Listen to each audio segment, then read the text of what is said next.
Howdy ho, my friends. Tried to get music playing, but something ain't working right. So I guess we say, oh well. Starting off today a little differently. I was gonna do it with the music and all that happy hoo ha. That nope, technical difficulties. So instead, let me ask you a question. When it comes to safety and training, are you really kidding me? There have been a couple of stories recently in the news. And I'm going to dive right in today because, I mean, it's just blowing my mind how crazy the world is becoming. The world of news, anyway. The trucking industry, in and of itself, you have to maintain up here. You've got to think through everything you do. And people clearly are not. Whether it's their actions on the road or sitting in stuffy offices with shirts and ties making decisions. We owe it to ourselves to think this stuff through. Welcome to the show. As badly as it started, it's called Frontlines. Here we talk about trucking news that affects you, give you an opportunity to look, examine each story, talk about the issues that matter, and put them to real life media right here. We challenge mainstream because they don't challenge themselves. Furthermore, they lie to you. They don't tell you the truth. They sugarcoat everything. I don't. 13-year veteran of the trucking industry, having all the experience I have, I feel it's an abundant necessity to allow you to see the media's BS for what it is. So that's what we're going to do. We're going to talk about a story today, and we're going to talk about a number of stories, but all of them highlight a very important issue. What companies are training you for and what they're allowing, what government agencies are allowing, has got to change. No, we don't need more regulations, but we do need more sensibility. So if you like this kind of news coverage and this kind of platform, take a minute, go down below, hit the like button, send YouTube the message you want to see more. Oh, and by the way, if it comes to more, Frontlines is Saturday and Wednesday. Saturday at 11, Wednesday at 7. I'm beginning to start a push to dedicate myself to more frequent lives. So I want you to look for Truckin' City Journal. Yeah, you know the videos I'm famous for? Okay. Well, those are also coming in the form of live shows as well. No times are mentioned, but I'm coming through with more stories because I'm noticing more stuff like this, and it's rotting me in my core. I can't stay silent. So when I see a news story that bothers me and I want to make sure you guys know about it, I'm coming up on Journal. I'm coming up here on Frontlines. We are going to talk about it, and we are going to ask you what you think the solutions are. So let's get to it. Today's story is about leaders and mega carriers. What companies are training us for?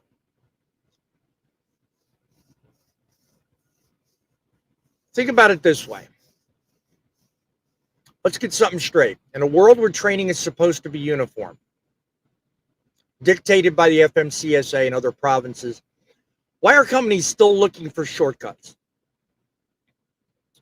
These aren't minor things. These are glaring gaps in our system that put everybody on the road in danger. So I'm going to open my remarks today by simply saying this. To the leaders and to the mega carriers, I ask you this. How safe do you want this industry to be? It's your responsibility to ensure that every driver you put behind the wheel is more than just adequately trained. They need to be prepared for anything and everything. The standards the trainers have must be tightened. We can't afford trainers who just check the boxes off, and just go through the motions. We need professionals dedicated to excellence and safety. These people need to stay the course. I mean, let's be honest here. The mainstream media, they don't get it. They gloss over these issues and they don't report them accurately. They'll report the facts,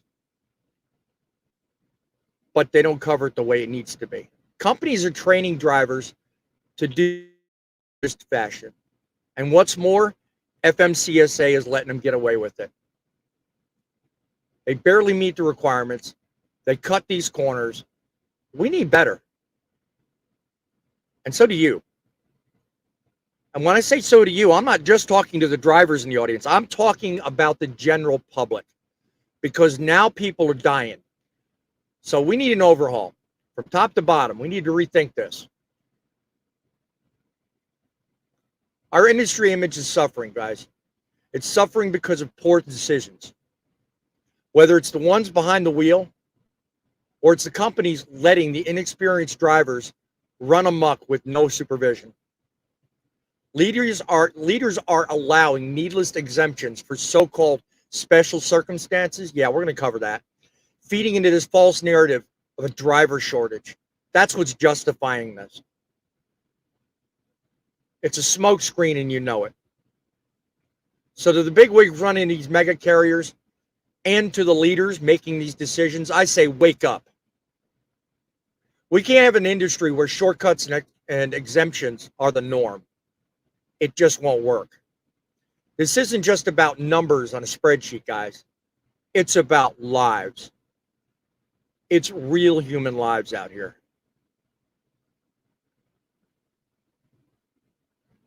So guys, I thank you for joining me on the show. I thank you for listening to my remarks. I think it's very abundantly important that we start thinking through what it is we do.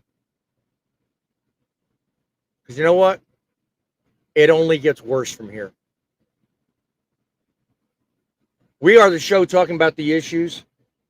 Let me know in the comments if you agree with my take. We're going to get on the stories. I'm going to show you exactly what it is I mean by what I just said. There is some compelling evidence that we have an issue in the industry and it needs to be addressed. So let's first address some usual guests we have with us today. I think they'll be abundantly excited, just the same as I, to sit here and talk about what needs to happen. But first, shall we begin?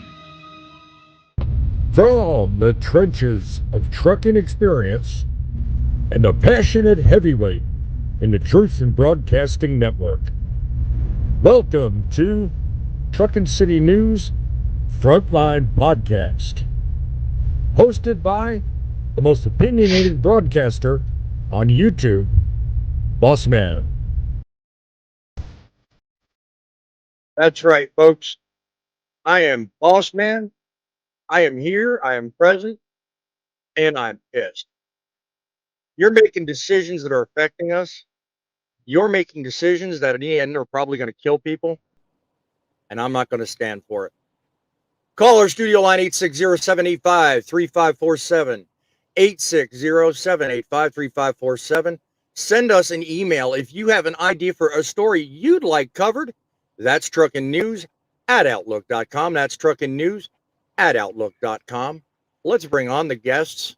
Tell me, guys, what is it that burns your butt more than a 3-foot tall flame and gets you fired up on a Sunday church mission more than the FMCSA making decisions like they've been making in the past? Talk to me, number one. What do you think? That is you. Well, pretty much anything and everything they do anymore is really getting on my nerves. It really is. Yeah. I don't think anybody knows what they're doing up there anymore. Mm-hmm. Yeah. It's really a downright shame. I mean, because when you come down to think about it, the first story we're going to cover, by the way, is I'm going to show you a couple of bad results that come from poor decision making. But I'm going to dovetail into what I just asked Grumpy about.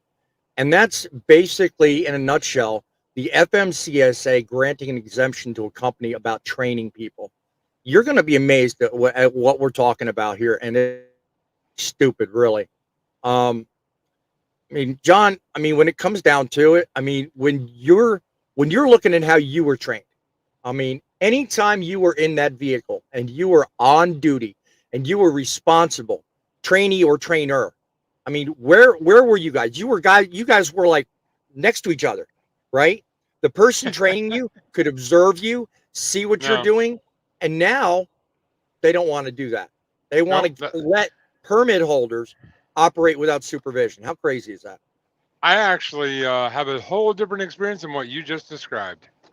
Well, I tell know me that's about going the to experience. surprise you, No, but tell me about it.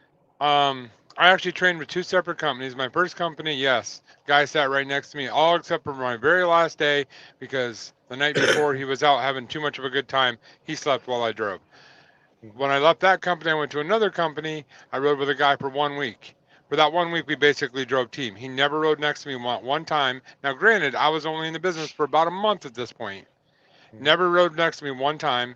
He slept Right. while I drove. We drove an entire week team, and then they gave me keys. That's why I tell people I was trained by YouTube. I was trained by watching, by talking to people. I wasn't actually trained by a trainer. That's the Hmm. problem with our industry. I was mature enough to recognize that I wasn't trained properly.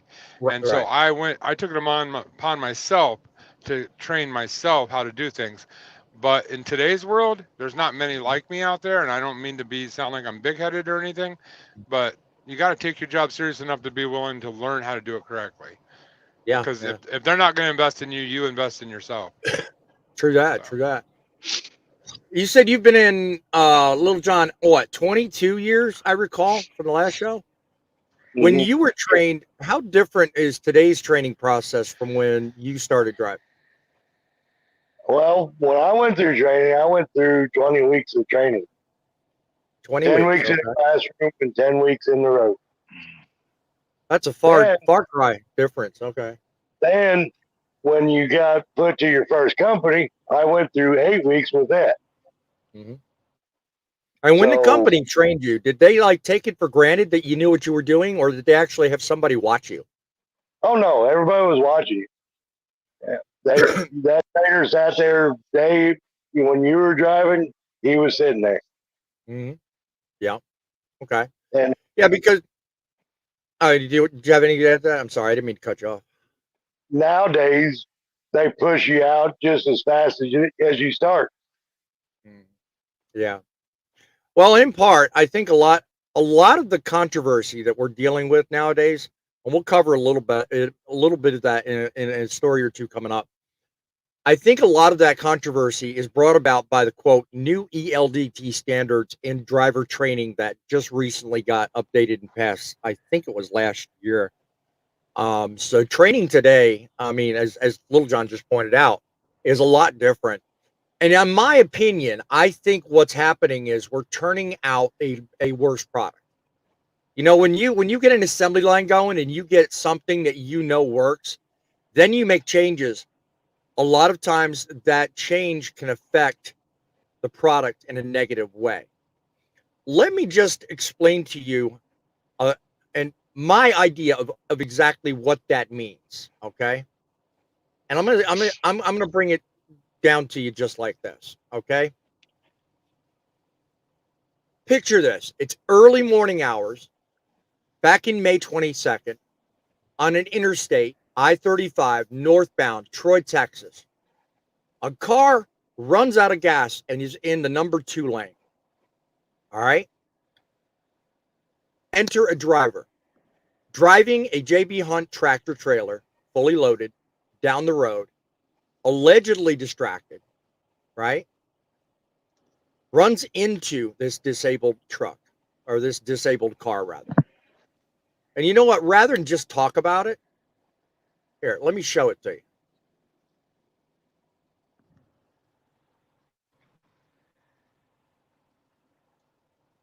Boom, just like that. I mean, without so much as a question of what went on, boom, just like that. We're talking about ending somebody's life because in that accident, okay, and I got the story from Mother Trucker, by the way.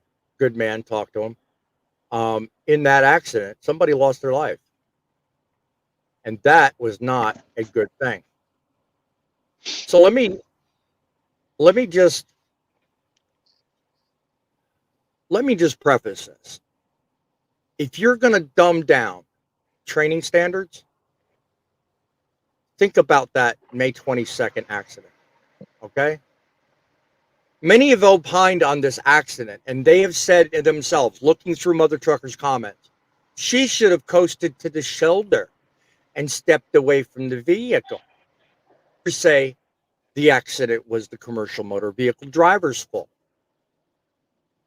I don't know. Put down in the comments in the audience. Let me know what you think. Do you think in that case, what I just showed you, he was clearly looking at his phone. Yes, he was distracted, but we don't know how long the girl was sitting there. She clearly had no lights on, no flashers. The comments were blowing up on Mother Trucker's video, and we're just going absolutely nuts. So let's check out the comments in a minute. But Grumpy, what do you think? I mean, in that circumstance I just showed you, what do you think? Do you think the guy driving the truck was at fault, or do you think there was some culpability in the breakdown? What do you think? Myself, I honestly believe that that driver of that truck was at fault, because he should have barely been paying attention, because you could have seen it before and he could have swerved over, because there was nothing by the looks of the video where he couldn't have swerved to get out of the way in time. Okay. Fair assessment. Well, John, what do you think? Do you think, given what you just saw there and a little bit of details I give you, do you agree with the commenters, or do you think the commercial motor vehicle driver was at fault? Well, if he wasn't paying attention, it's totally the truck driver's fault. Right. You guys, seems pretty unanimous, but let me ask you something. What would possibly bring someone to think that the fault could ever be on the girl who broke down and rode out of gas? I mean, what do you think, John?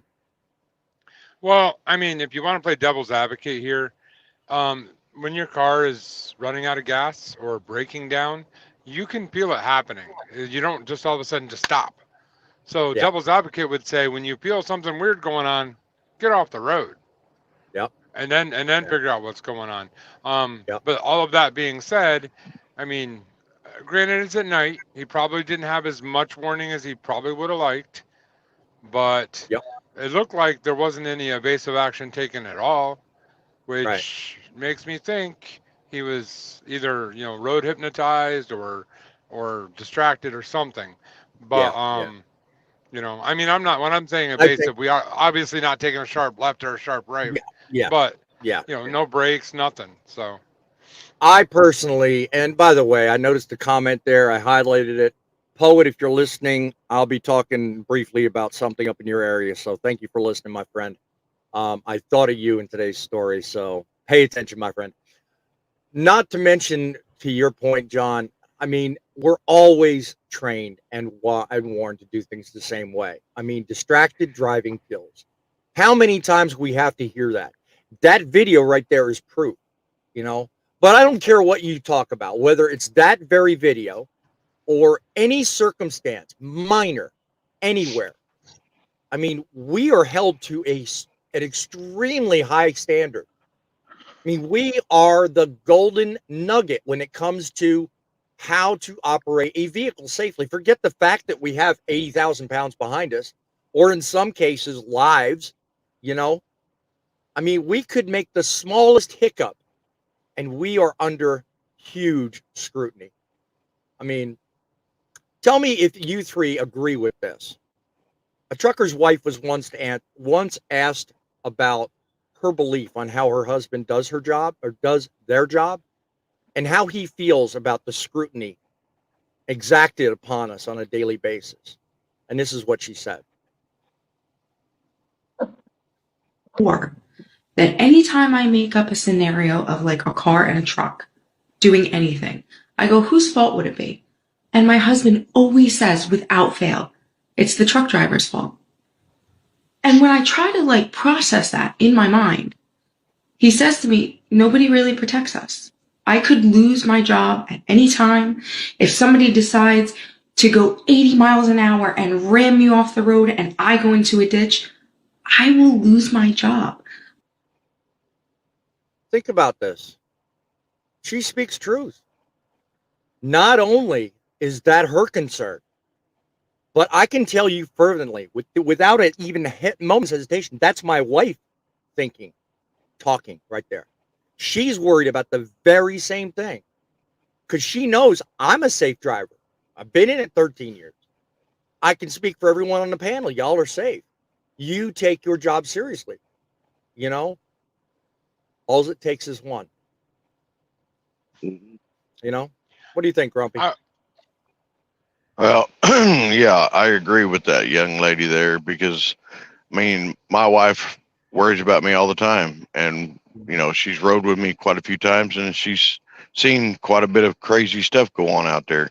And she's like, there's no way I could deal with that. Mm-hmm.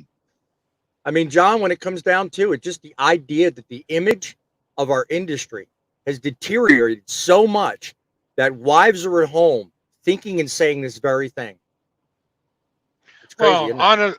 Honestly, part of that's on me. I mean, you watch my videos, you see crazy things that truckers do. I'm just saying, I'm not trying to pump myself up here, but honestly, I do understand the image is tarnished by that. But at the same point, it used to be 5, 10 years ago that when somebody did something stupid and you were involved, they always found a way to blame you. We live in an age where now dash cams are a thing. I push for dash cams a lot. The reason why is that is your saving grace. Not one Yes. facing you, but one facing outward and then down the side of your truck, even the back of your truck, like Midlife has. Guys, Yes. that could save your career and your livelihood. I mean, Yeah. honestly, it really could. I would Yeah. tell everybody to get a dash cam. Amen.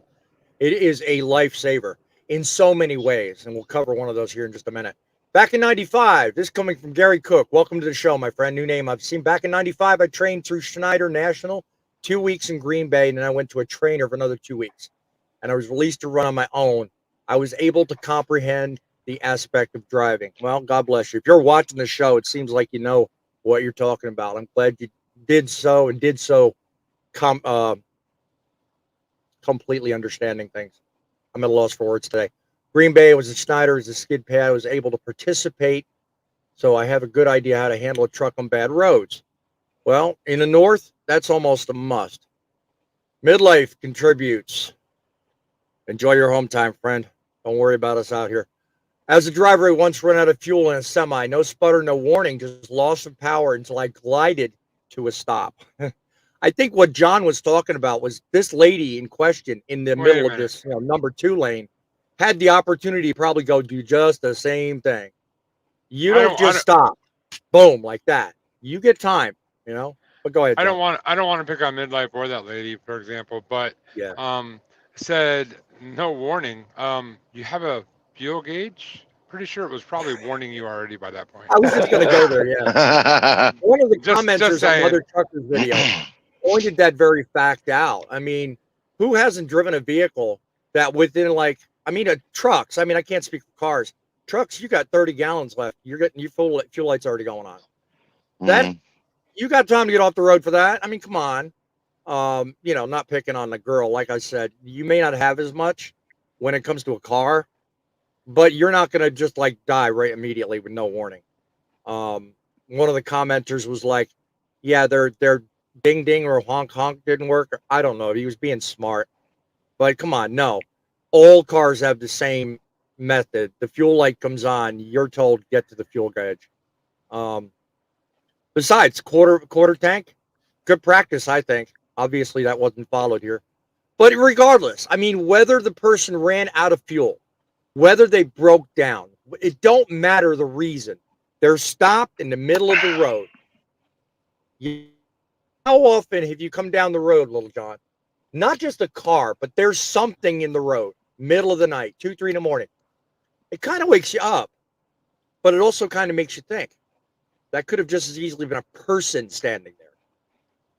I mean, looking at your phone, you can miss it in 5 seconds, 2 seconds, 1 second. I mean, think about that. What do you think, John?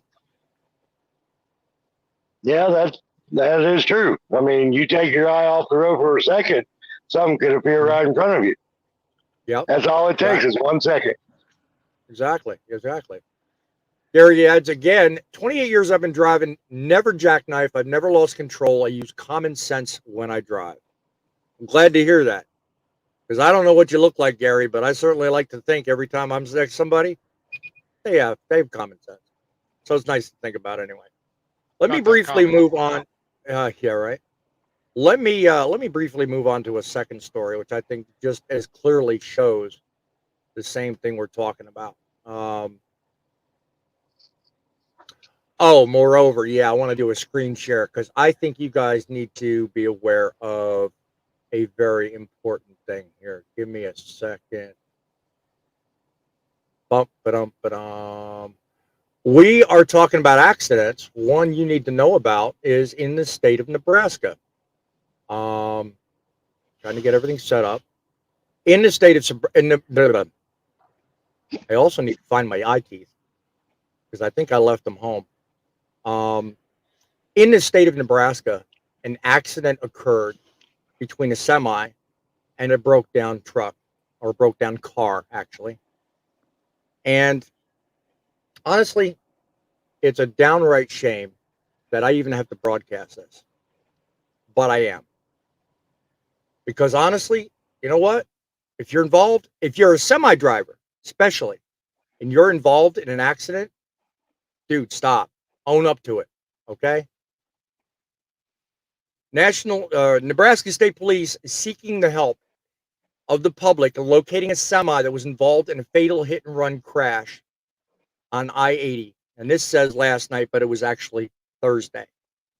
The semi likely has front end damage on the passenger side after striking a motorist changing a tire near Big Springs. The semi was eastbound. If you have any information, I'm going to broadcast their Twitter right here. The number is on the screen, 308 632 1211. 308 632 1211. Now, I don't normally do stuff like this, okay? But here, in this case, somebody lost their life. And it was due to the fact that somebody was, again, not paying attention. And moreover, what affects me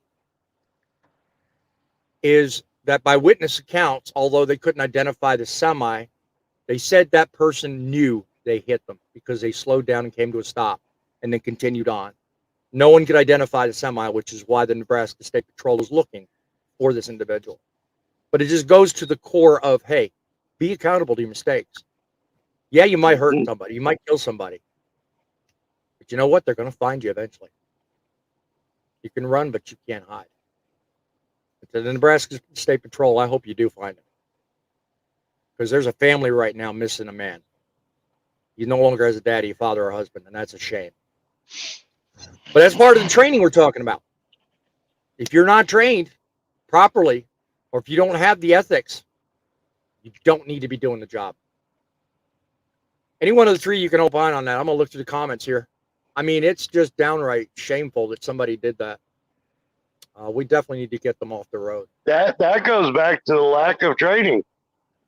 They throw so many people in one class, and then 2-3 weeks later, they're putting in a truck. There you go. Yeah. I'm going to highlight one very important thing that I opened the whole show with. I think it's disgraceful. It's even being talked about today on the heels of this, but I think it's disgraceful what people are doing. Be your point, little John. Good one. What you going to say, John? I was just going to say, again, I'm not trying to pump my channel here. I swear I'm not. But I made a video about personal responsibility. This one literally falls right in that one. Mm-hmm. You have to have a personal responsibility to own up to what you do wrong. When you make a mistake like that, granted, it's a life-altering mistake that will have consequences that will last the rest of your life, as it should, because you took a life. But pull over, do the right thing. You know, Who knows? Maybe if they would have pulled over, maybe they could have helped or some first aid or I don't know. Right. But my point is I wasn't there. My point is have some personal responsibility. Stand up, say, I did it wrong, take your consequences, and don't run from it. Don't just drive away and be driving around this country with front end damage. Now, every time I see a truck with front end damage, I wonder, is that the guy? Is that the guy? Because Yeah. there's a lot of them out here that have front Mhm. end damage. Just saying. So Yeah. now you got Exactly. that in my head for the next week. Thanks. Yeah, I know, right? We got another story too. Same kind of thing, only this person was not fatally injured. Okay. I'm just going to give you highlights of it because I really didn't have time to script anything. But in Atlanta, Georgia, there's dash cam on the internet, and I'll have the links, by the way, to all this stuff. It's from the trucker.com. Dash cam video shows the moment a semi truck crashed through an intersection and into a vehicle. This happened in Friday afternoon in DeKalb County. The vehicle was struck so hard it clearly sent it flying through the intersection, came to rest a short while later.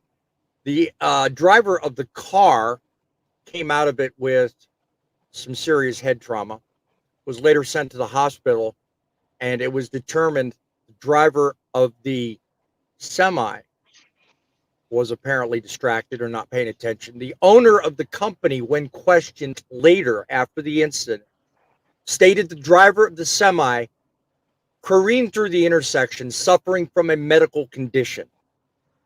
Well, it's easy to say, but your driver decided to run the scene and later stop and call 911. So it makes your story on what happened to your driver a little bit unbelievable. So yet another circumstance. That's number 3 of poor decision making.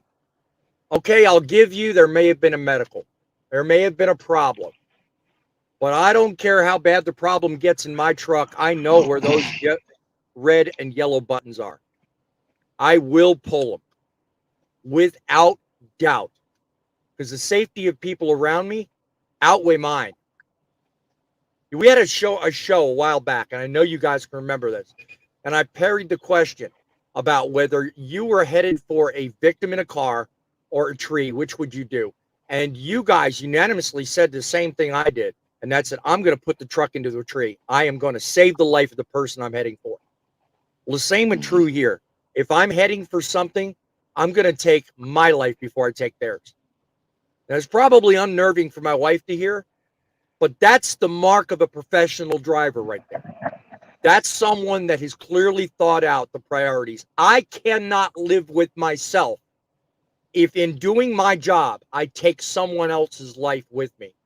Whether I'm blamed for it or not, I can't go home and do the same job thinking I've killed somebody. So to you cowards Right. on the road that run from hit and run accidents, God be with you. That's all I'm going to say. And that's putting it mildly. Last thoughts, guys? Yeah. Actually, again, this goes right down the alley of my channel, and I apologize. I don't mean to keep doing this to you. By all means. Go No, ahead. sorry. No, but I made a video, and on Facebook especially, I was appalled at the answers. I said, does the code still exist? I would take myself out before taking a family out or taking somebody else out, right? Because that's a code in trucking. It was for years.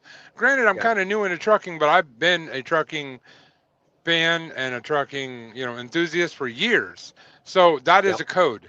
Old school guys will tell you. All these guys right here that have 20 plus years, they'll shake their head. Shake your head, guys. That's a code. Yep. You take your own life before you take somebody else's. That's just how it works. Exactly. In this video, I got tens of 20s, hundreds of comments where people are like, no, I have a family to go home to. I don't care about their life. I'm like, whoa. Like, They have no business in this industry then. yeah, I mean, Agreed. I would Agreed. say half the comments agreed with me and half adamantly disagreed with me, and I was just so like it blew my mind because Think about what that says about the state of our industry. I mean, I had a know. show about that not long ago, and I thought I hit it on the mark back then. But if what you say is true, and half the people watching your video, you have to want number one, ask how many of them are drivers. But number two, what are people no. thinking nowadays? What are they These- actually being shown that leads them to believe that? These comments were coming from truck drivers. I went Yeah. and looked at a lot of their profiles. I posted it on a lot of trucking groups. No name, no trucking groups mentioned here, but that guy over Okay. there runs one. But I post him on a lot of them, and yeah, I mean, I was just appalled. Honestly, it offended me personally because my wife knew when I went into this. I told her if I ever Yeah. take a life, I'm done driving. The second that happens, I'm dropping my keys. Yep. I'm never getting behind the wheel again. And if it happens to be that I have to choose between someone else and myself, I'm laying it down. It's not going to be me. I mean, it's not going to be them. I'm going to lay the truck down in the ditch or up a tree or off a cliff. It doesn't matter. I'm not taking Yep. somebody else out if I have a say. So I think I speak for everybody on this panel. We will gladly forecast or sacrifice our conscience of knowing that we were responsible for removing a person off the face of this earth, without a doubt. That is the way I feel, and I firmly believe the other three on this panel say the same thing. What do you say, Grumpy? Well, I say basically, if it's a human being, I'll take my life first. If it's anything else, well, sayonara. yeah, I agree with Without a that. doubt. Yeah. I Yeah, got no that's issues with that. What about you, Little John? What do you think? Same thing with them. Mhm. I will gladly put my truck in a ditch or run it off a hill to avoid hitting somebody or taking someone out. yep. I mean, it's. Okay. Go ahead, John. Go ahead. I was just going to tell you one more quick story because this guy over here, he was talking about something besides a human being. When I was only driving for about 7 months, I had my daughter with me, and I was in Iowa, and I come up over a hill, and there's 5 deer standing in the middle of the road. And I hit my brakes, but I didn't swerve, and I took out 3 or 4 of the deer, bam, bam, bam, bam. And my daughter looks at me after we're done, and she's like, "You didn't even try to miss them." I'm like, okay, in a truck, you do not swerve unless you are willing to take your life and the person that's in the truck with you. And I'm Yeah. not dying and I'm not killing my daughter for a bunch of deer. No offense, I love Bambis. They taste good in a frying pan, but no, not doing that. So Yeah, um, that's not cool to do. So well, there are people out there That's a that believe you different should. that's a different circumstances because you're trained to not swerve to miss animals. Yep. I mean, well, it's not only that; it's just the safety of other people. I mean, you could roll right. that thing and put it across the road, and you've now created a circumstance where somebody behind you can come along and kill themselves running into you. So Right. you have the obligation of maintaining control 100% all time. So good point, John. You are so true and accurate to that. Gary Cook says a couple of years ago, I-95 through Georgia commercial motor vehicle getting busted for DUI. Okay. Don't know what that's all about. Maybe it's to a previous comment, but Trucking is Dead said, John's important to own up to your mistakes. Thank you for that. Poet, adding to it, did over 80 courses on my own time because I felt I needed them. Here, if you're rear end somebody, it's automatically your fault. Be a trucker or a four-wheel driver. Okay, all right. Well, I know I like to think they're most companies believe in safety. Appearance of safety is not necessarily a real thing. Depends on. You wouldn't see nothing yet, Poet. We're getting to the meat of that one. Because if you think today, the people in this country are being trained poorly. This even extends up north. The province of Manitoba recently put into practice a new way of doing things. Let's just say the Manitoba government recognized the vital role of the trucking industry in their economy. You know, it's the sarcasm on my voice. Poet, you can't see me, but you can hear me. Yeah. They're taking immediate action to bolster driver safety, training, and retention. Ministers Jamie Moses and Lisa Naylor announced a robust plan to implement recommendations from a report received by a commissioned joint government industry steering committee. I hate even saying that because it doesn't make any sense. The report was driven by the essential nature of the trucking industry and by the trucking industries anyway, It's garbage. It really is.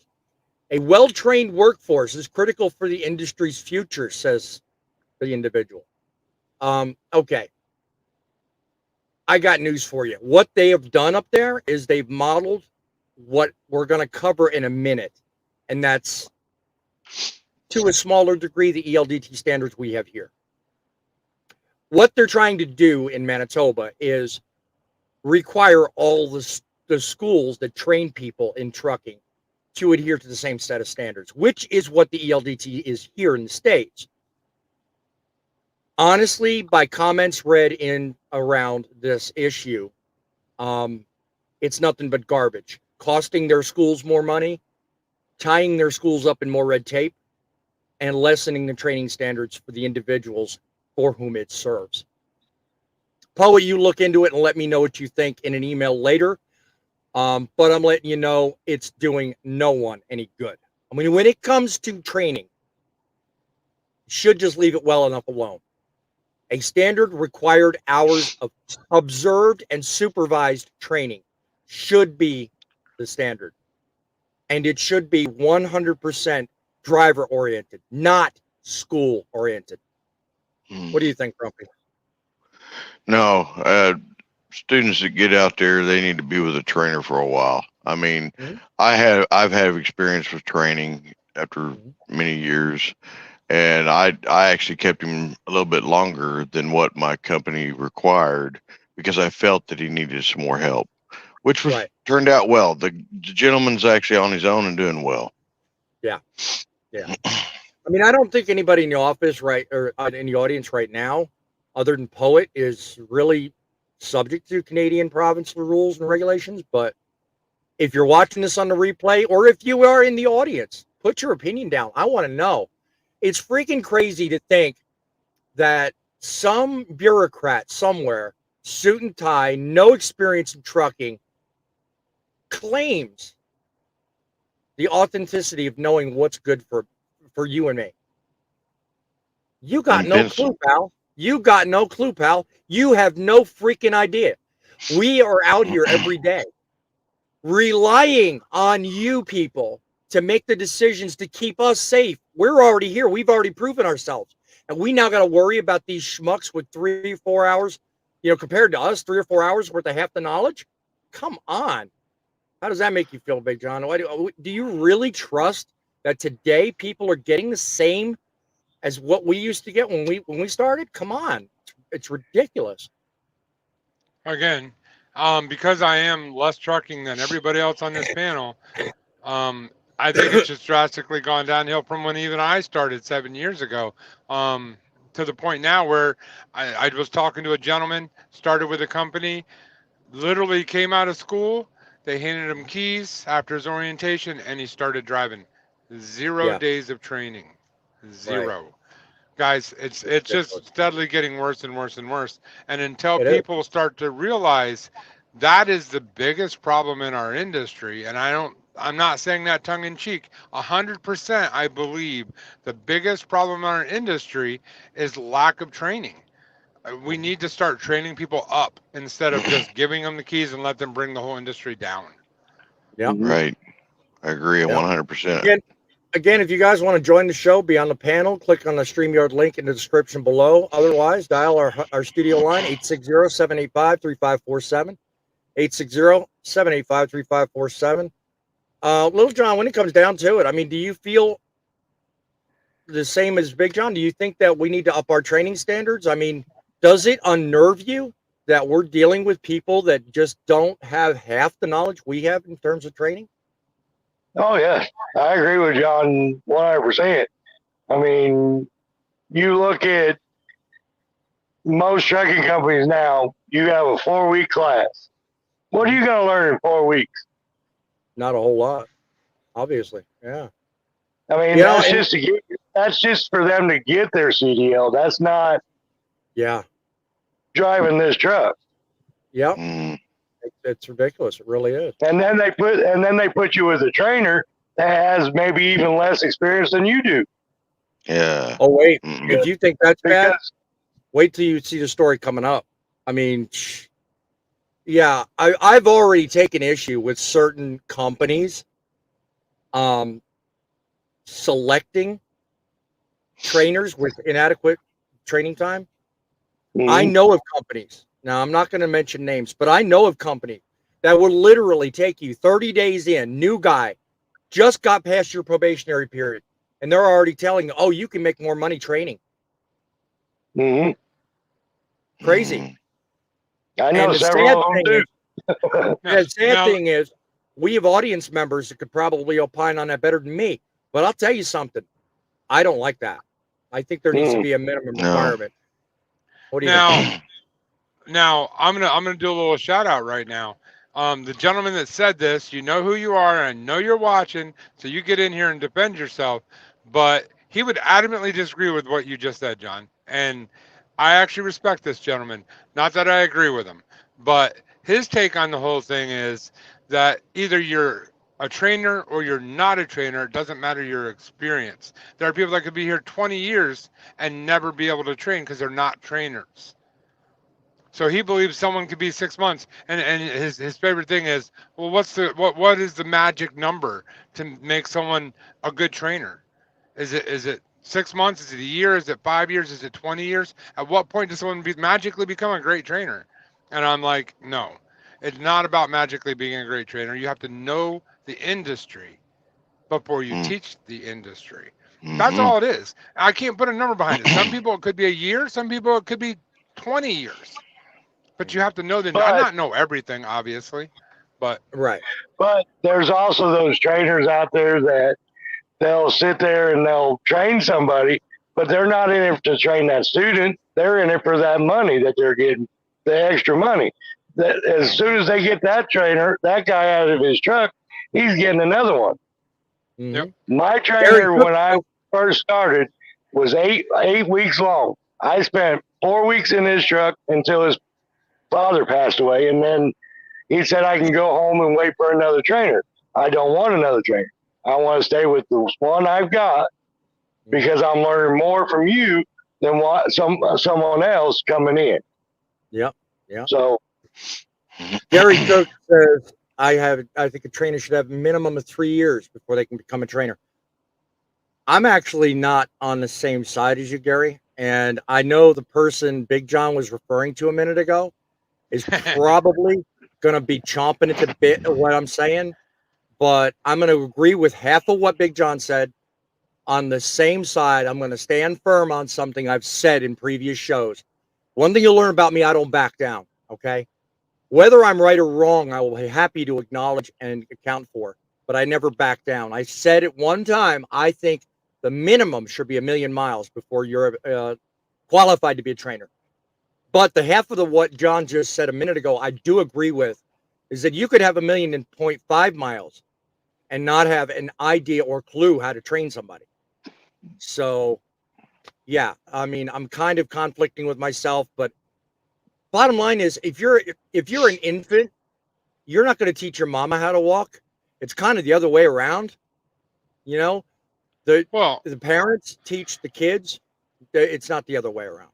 let's use a different industry as an example. If you look at like a school teacher, they come out of school, they go in and they start teaching kids. Yes, they're teaching your kindergarten or your first or second grade, whatever. They're faking it. They don't really know how to do what they're doing. They're just doing what they've been taught and slowly learning as you go. The difference Yeah. is that child's got 12 more years for any mistakes that teacher may have made to correct. In Yep. trucking, you got what, 2, 3, 4 weeks to teach, and if you have a bad trainer, you got years to take someone's life. I mean, we're talking Yeah. life or death situation. It's not as simple as, Johnny might fall down and skin his knee. No, Johnny might take somebody out. Yeah. mhm. And sometimes you might not be blessed with working for years before that happens. You'll be given a training dossier or certificate, then walk out, get the keys, and leave the parking lot, kill somebody. Well, Mhm. I have another You might- great example. Go ahead, Frank. Another great example would be just like in the doctoring field. I mean, you don't want somebody fresh out of med school that's become a doctor just by themselves operating on you, would you? Mhm. So obviously they're going to have somebody there with them, walking them through each step and taking the time to teach them. Yep. Speaking of the devil, midlife pipes up. We've drivers out here, been out here 20 years and don't know the industry. Yeah, I mean, like I said, I mean, I could sit here all day long and opine on what I think the standard should be. Am I right? Am I wrong? No, but you know what? What I don't want is I don't want a standard being set that's so low, you might as well throw the standards out. So when I ask for a number, I'm going to give you a number. But the bottom line is, whatever you're doing, you need to take it seriously because we're going to kill people out here if we don't. I mean, it's just that simple, you know, and that's really what I'm afraid. I don't want people dying out here because of me, you know, and it might not be me, but, you know, my brother kills somebody, I'm just as culpable. You know, if as an industry, we sit here and accept that a practice is taking place and we do nothing, we are just as guilty as the people who do it. So that's why I've started this show. I want to not only just start a movement, as I put on my slides, I want to be the movement. I want people thinking things through. I want people talking about it. And I want those responsible to be held accountable. Those in the media, those in leadership. That's my shtick. And I'm not changing. So, you know, when it comes down to it, we got a lot of work ahead of us. Because if you think the way people are trained now is bad, get a load of this. I've just run into a story that really, I mean, I think takes the cake. Okay, we're diving into a contentious decision recently put out. Again, links in the description. Read it if you will. Federal Motor Carrier, FMCSA. They basically got everybody up in arms, myself included. On July 30th, the FMCSA approved a request from Covenant Logistics to allow CLP holders here in the States to operate without a commercial driver's license in the passenger seat under specific circumstances. This exemption means that the holders of said permit have passed the skills test, but have not received their documents that say they can drive Covenant Logistics commercial motor vehicles without a holder in the front seat. Anyway, they're trying to skirt the process and get their drivers in the seat faster. I think it's dangerous. So Covenant argued that the CLP holders affected by this exemption have already completed all the steps. They're already knowledgeable. And emphasized the granting exemption would allow these people to begin immediately productive on-the-job training. Well, how the hell can you train somebody if there's no holder sitting in the seat? So they're conflicting with themselves. Now, this decision has also faced some opposition. The OIDA has voiced strong objections, arguing that the regulations requiring an experienced driver in the front seat with a permit holder were implemented for safety in mind. And they contended that Covenant's decisions not necessarily demonstrated that the exemption they're asking for would achieve a level of safety high enough to warrant regulatory change. Nonetheless, that being said, even though OIDA argued against it and opposed it, the FMCSA granted it anyway. So, I mean, just that is but yet another shining example of what do we need to do to get these people to understand? I mean, you're killing people out here. If you're putting people on the road that have less experience, that have no freaking clue what they're doing, think about what it's doing. Think about the decisions themselves. They're crazy. You know, first you got Manitoba, now you got the FMCSA. What are we just going to do? Just open up a Cracker Jacks assembly line and say, here are the keys? Have fun. Good luck. I mean, what do you think, Grumpy? Well, you know, the factor of it is, like I say, I'll just say it straight up. You've got all these pencil pushers and keyboard jockeys that have never stepped a foot in a semi. Therefore, they know nothing other than what they're told. And so, unless they're going to get out here with us and start experiencing it and hands-on, they don't know nothing. So they should quit making these laws and quit making all that unless they're going to get out here and grab some experience time. Rather just be a week with somebody. That's all they really need, because they get a taste of it and find out what we go through in real life. Well, I think the simple fact that they're pulling the reins back on responsibility of all things. Just giving somebody the option of not learning and not being accountable by itself, I think goes against even the first story has it. I mean, here we are talking about the heels of 3 different accident scenes. You know, Georgia, I-80, and the other one that happened, the fatality. It's just ridiculous. You know, that an organization having those things in their mind could say, oh, yeah, let's make training a lower priority. Give me a break. Not in his job. I mean, it's crazy to think that a company is even trying to push for that. I mean, if you worked for a company like that, Little John, what would you quit? I mean, would you seriously doubt the integrity of that company? I would turn around and walk right back out the door. Yeah. I mean, Mm-mm. how important? I've worked too hard to keep my CDL clean for someone else to go and mess it up. Yeah. I mean, how important do you think it is for the average individual to understand that it is abundantly important for somebody with experience to be in that seat watching a trainee at all times? It's just crazy. Oh, yeah. And I don't believe they should go out of state. They should stay in the state that they're in with a person that's qualified to sit there. The only problem with that, I don't think it's abundantly obvious that that whole interstate intrastate argument's going to go anywhere on this show. We've discussed it before. I'm sorry, but training by itself needs to be a standard not messed with. I mean, yes, I agree with that. Yep. Midlife says the trainer's asleep in the bunk at OST. I don't know what that means by that. Doesn't matter how long out of school. I don't know if that was reference to the last topic we talked about, but look, bottom line is you need someone in the seat, and that person in the seat has to know what they're doing. You know, first of all, you know, I'm not going to back up what I said earlier. School or no school, you need experience to be training someone, and don't go thinking that showing the basics. Oh, you got it. Go to sleep in the bunk, and then no, be awake. Run it like a team truck. That's what you have to do. That's the sensible way of doing it. What do you think? Well, you couldn't really run it as a team truck because team truck, one's sleeping, one's driving, so that wouldn't work. But well, you get the point I'm making. I said it wrong, but Anyhow, when I did my training with my trainee, I stayed on duty the whole time on my ELD while I sat in the passenger seat.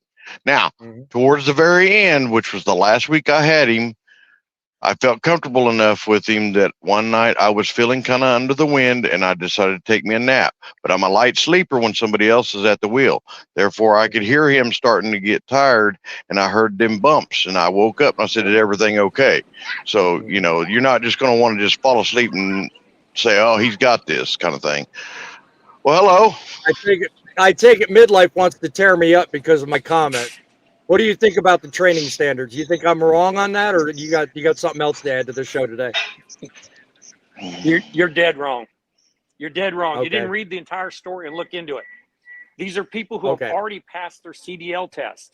They've already done the training, passed the CDL test. The reason they're doing it is because they cannot get their physical card. They have the paper. They've already passed the CDL test. They can't get the card because states like New Jersey, because of COVID, made the decision that you had to wait for an appointment. That appointment could be 3 months away, 2 months away. California, you had to wait. They were like 8 weeks backed up. This is not anybody who doesn't. They already read the story. All of these so this is a post-COVID problem then? Correct. Is that what you're telling me? To this day, there are states that now require appointments to go in there and get your physical CDL card. These are people who have already done the training. They've already gotten the CDL permit, done the training, took the CDL test with an examiner. You know, you take the test sometimes in a different state than where you live. Then you have to go back to your state and get the license. All this does is make the people who already have passed the CDL test not have to wait to get that card from their physical state. They've already done everything. The only thing stopping them is getting a picture taken on a piece of plastic. Okay, good to understand. Hey, every day we learn something. I mean, you're right. I did scan the story, and I didn't really, because with the amount of stories I'm covering, I didn't really dive as much into it. So Oh, they on didn't. that, They my didn't. bad. They But didn't write it that way. If you yeah, read it, it's in there, but they buried it yeah, way down in the mice type. They want the headline yeah, telling everybody that they're easing it. They're not easing it. They didn't make it yeah. any easier. And what Well, it's brought the easy to case up? assume that when you read the stories and the details the way I presented it. I mean, so Yep. When yeah. you To look it your up, point, you'll see that the case was based on somebody waiting 6 months to get the appointment. yeah, That's what yeah, caused it. yeah. I mean, research. I look at corroborating stories and other information. I don't generally look at deep like you did. Cases and stuff. No, I mean, that's how I found the first three accidents was doing the research. So it's just the idea that they're changing it. Yeah, okay, people have appointment issues, but still, They I mean, wrote the how long? story How long deliberately do the way most they people get did. probation? Some of them go 3 months. So, is it really necessary though? Yes. That's my thing. Yes. Call and try and get an appointment in certain states. And then you've Hmm. got to get back there. Okay. So you're going to have to stop driving.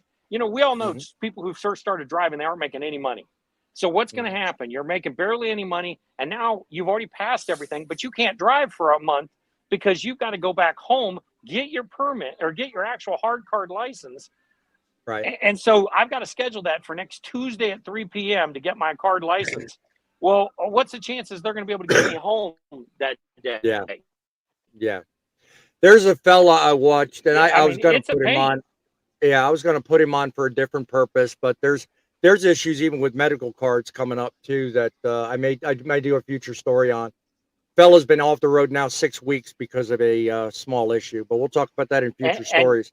and not only that, they're making it to where it's so hard to get the card back when you Mm, lose your medical yeah, card. because of the new things we covered last week's show. That's yeah, that's Yeah. the new requirements coming up November. Which, by the way, some states are starting earlier, so definitely want to keep tuned to not only this channel but any other news sources too, because you know what, changes are coming, and they're not going to be honest about it. They're not going to let you know right away. And just like Midlife said a minute ago, they're going to put it down in, how did you term it? Mice print? Yeah, they don't Yeah. want you knowing some of the finer details because a lot of times that would actually make them look like liars. So, gentlemen, Just remember I gotta, the people writing these stories, before you run off, the people writing these yeah, stories and freight waves and all this, they're going for headlines, they're going for clicks. They're going to put all the stuff to inflame you at the front of the story. At the very, very bottom, they're going to put the part mm-hmm, about what the real thing is.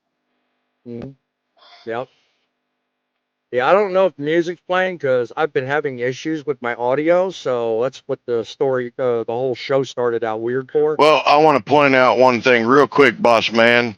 Go ahead. We have a challenge going on between myself, the grumpy trucker, and midlife and driving with John on weight loss. Yep. Join in on us and help us out and try to beat us. We sure would appreciate it. Exactly.